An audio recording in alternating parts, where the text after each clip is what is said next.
Տաշիր կապիտալ ընկերությունն ընդդեմ Հայաստանի էլեկտրական ցանցերի լիցենզիան հետ կանչելու եւ ժամանակավոր պետական կառավարիչ նշանակելու որոշումների հայցի քննությունը մտել է դատարան։ Հայաստանի Հանրապետության վարչական դատարանում ընթացող դատական նիստի ժամանակ ընկերության ներկայացուցիչները պնդել են, որ այդ որոշումներն ընդունվել են առանց համապատասխան փաստական հիմքերի եւ հակասում են օրենսդրությանը։ Փաստաբան Արամ Օրբելյանը դատարանում հայտարարել է, որ հեծի դեմ իրականացված գործողությունները կրել են քաղաքականապես մոտիվացված բնույթ եւ անմիջականորեն կապված են 2025 թվականի հունիսին Նիկոլ Փաշինյանի արած հրապարակային հայտարարությունների հետ։ Ըստ պաշտպանական կողմի հենց այդ քաղաքական ֆոնն է հիմք հանդիսացել լիցենզիայից զրկելու գործընթացի համար։ Դատական նիստի ընթացքում Տաշիր կապիտալի փաստաբանները միջնորդություն են ներկայացրել որպես երրորդ կողմ գործում ներգրավել հեծի ժամանակավոր կառավարիչ Ռոմանոս Պետրոսյանին եւ ՀՑԿ նախագահ Մեսրոպ Մեսրոպյանին։ Այս որ կողմը համարել է, որ պաշտոնյաների մասնակցությունը անհրաժեշտ է գործի բոլոր հանգամանքները բացահայտելու եւ ընդունված որոշումների իրավաչափությունը ստուգելու համար։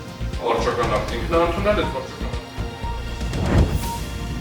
Քաղաքական խորհրդակցությունների շրջանակում հանդիպում է տեղի ունեցել Հայ ազգային կոնգրեսի եւ Հայ հեղափոխական դաշնակցության ներկայացուցիչների միջև։ Զրույցի ընթացքում կողմերը մտքեր են փոխանակել Հայաստանի առջև ծառացած ներքին եւ արտաքին մարտահրավերների ու դրանց հաղթահարման հնարավոր ուղիների շուրջ։ Մասնավորապես քննարկվել են հայ առաքելական Սուրբ եկեղեցու դեմ իշխանությունների հակասահմանադրական հարձակումներին հակազդելու հետ կապված հարցեր։ Առանձնակի անդրադարձ է կատարվել քաղբանտարկյալների իրավունքների պաշտպանությանն ու այդ ուղղությամբ ձեռնարկվելիք քայլերին։ Հանդիպման ավարտին երկուստեք կարևորվել է նաև ընտրական գործընթացների օրինականության ապահովման անհրաժեշտությունը։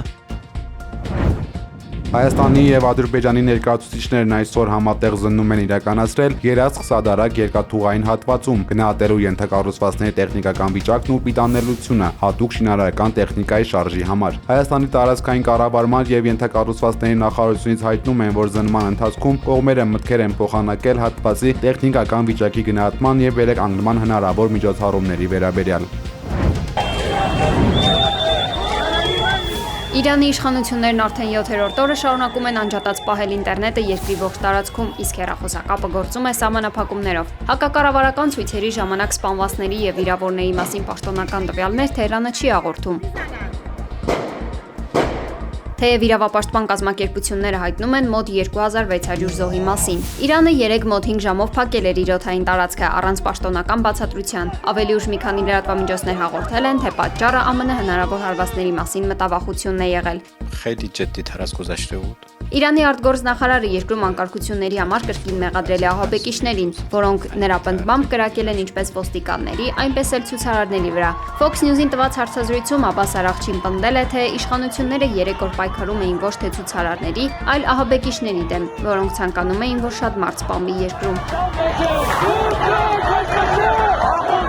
Արաղչին եւս վստահեցրել է, որ իշխանությունները մարդկանց կախաղան հանելու ծրագիր չունեն։ Մեջբերում կախաղանը բացառված է, ասել է գլխավոր դիվանագետը, չնայած այն հանգամանքին, որ 2025-ին 1920 մարդ է մահապատժի ենթարկվել Իրանում, իսկ վերջին 3 տարում առնվազն 12 ցուցարար կախաղան հանվել։ Մինչ Թեհրանը բացառել է կախաղանի կիրառումը, ԱՄՆ ֆինանսների նախարարը հայտարարել է, թե դա Միացյալ Նահանգների ճնշման ուղիղ արդյունքն է, իսկ Սպիտակ տան խոսնակ Քերոլայն Լևիթ հայտարարել է, որ 800 անձ մահապատժի չի ենթարկվի իրենց շնորհիվ։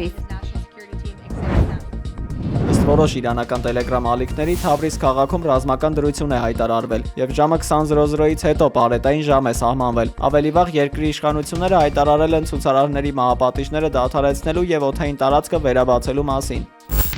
Դոնալդ Թրամփը նշել է, որ իր նախազգուշացումների շնորհիվ բազմաթիվ կյանքեր են փրկվել, սակայն ռազմական հարվածի հավանականությունը դեռ մնում է անորոշ ՄԱԿ-ի անվտանգության խորհրդի հրատապ նիստին ընդառաջ։ Չնայած որոշ զիջումներին եւ մահապատիժների չեղարկմանը իրավապաշտպանները հայտնում են արդեն ավելի քան 2600 զոհի եւ 18000 ձերբակալության մասին։ Տնտեսական ճգնաժամով հրահրված եւ ողջ երկրով մեկ տարածված այս արյունալի ճնշումների ֆոնին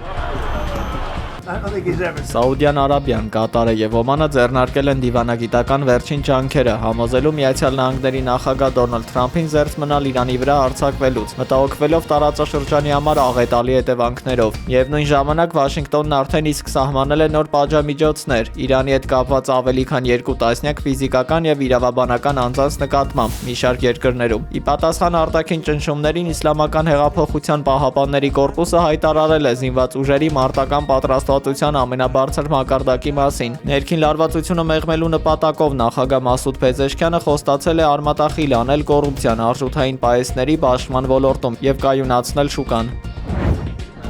ԱՄՆ նախագահ Դոնալդ Թրամփը հայտարարել է, որ ստեղծվել է Գազայի խաղաղության խորհուրդ։ Նա նշել է, որ խորհրդի անդամների անունները շուտով կհայտարարվեն։ Միևնույն ժամանակ վստահեցրել, որ սա ամենամեծ եւ ամենահեղինակավոր խորհուրդն է, որը երբևիցե ստեղծվել է։ Վաշինգտոնը հայտարարել է Գազայում հրադադարի երկրորդ փուլի մեկնարկի մասին։ Իսրայելի եւ Արևմուտքի կողմից ահաբեկչական խմբավորում ճանաչված Համասը հոկտեմբերին ստորագրել են Թրամփի ծրագիրը, որով սահմանվում է, որ պաղեստինյան տեխնոկրատական մարմինը կգտնվի միջազգային խաղաղության խորհրդի վերահսկողության տակ։ Այն վերահսկելու է Գազայի կառավարումն անցումային շրջանում։